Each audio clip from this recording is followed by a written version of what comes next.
Another conspiracy theory has been proven to be a spoiler alert. A peer-reviewed paper titled Association Between Vitamin D Supplementation and COVID-19 Infection and Mortality has suggested that vitamin D supplementation is associated with a reduction in COVID rates.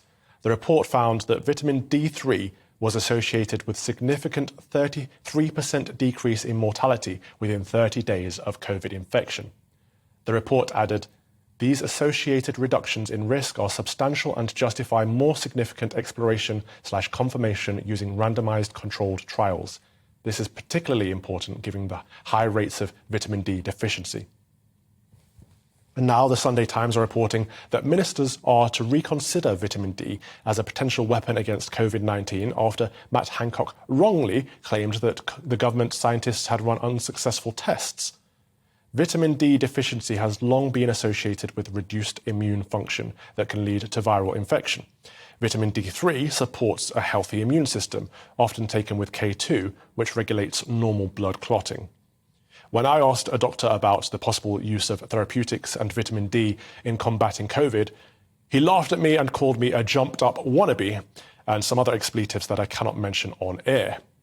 Now, I'm not a scientist or any kind of doctor, and I would never dream of promoting any medications or therapeutics, but I was simply asking a question to someone more knowledgeable than me. Apparently, that wasn't expected or allowed. So this has got me thinking. Regardless of whether we did or didn't know its effects on COVID or coronavirus, if vitamin D3 is known to improve the human immune system, and it is also extremely cheap and has little to no known side effects, why wasn't the government recommending it for our uptake in vitamin D from day one of COVID? And why were therapeutics not investigated as a matter of urgency, especially prior to the jab rollout? I do not understand. Rather than recommending we take vitamin D3 supplements and get out and get more sun, the government encouraged us to get the jab and to stay indoors, while there could have been a potentially better option available all along. Surely that could have been worth investigating more and should have been.